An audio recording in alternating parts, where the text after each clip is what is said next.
భావిస్తున్నాం sir. Sir నేను మీ మీద పాట రాశాను సార్. లోకేష్ అన్నయ్య అంటే నాకు చాలా ఇష్టం. నేను అన్నయ్య మీద 2 పాటలు రాశాను, బుక్ రాశాను సార్. మీ మీద నేను ఒక పాట రాశాను సార్. 2 చరణాలు మీకోసం నేను పాడాలని అనుకుంటున్నాను. ఒక్క అవకాశం ఇవ్వండి సార్. చంద్రుడమా చంద్రుడా నిరంతరం రావాలి, నీ వెన్నెల పాలనతో కాంతిని నింపావు. చంద్రుడమా చంద్రుడా నిరంతరం రావాలి, నీ వెన్నెల పాలనతో కాంతిని నింపావు. కలతలు లేని తెలుగు వారి కోసం నీవు విభజన ముళ్ళును తుంపినావు.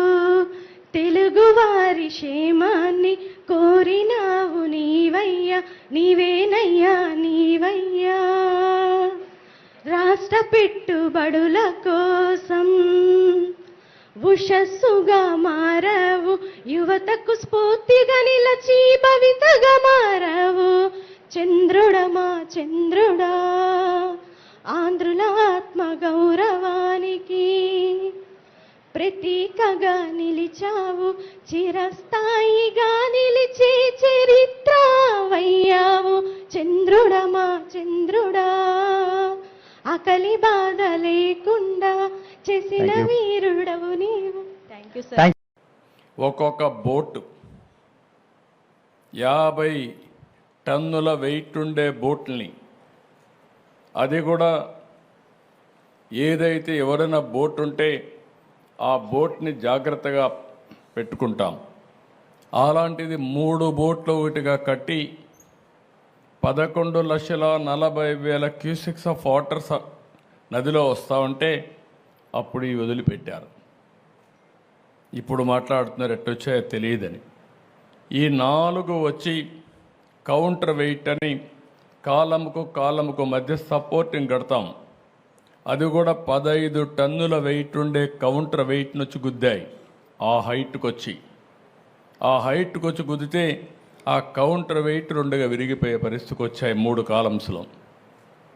అంటే మీరు ఊహించుకోవాలి, అదే కానీ కాలమును కానీ గుద్దుంటే ఈరోజు ప్రకాశం బ్యారేజీ మనం చూసేవాళ్ళం కాదు.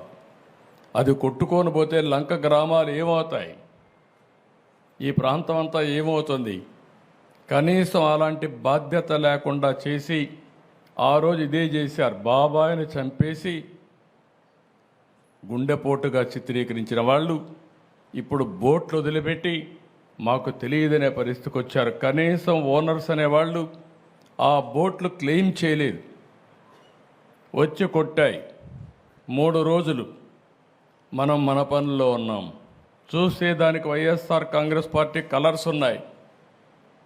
అయితే ఒక్కడు కూడా మాట్లాడకపోతే ఆ నెంబర్లు తీసుకొని వెరిఫై చేస్తే వీళ్ళంతా కూడా వైఎస్ఆర్ కాంగ్రెస్ పార్టీ ఫాలోయర్స్.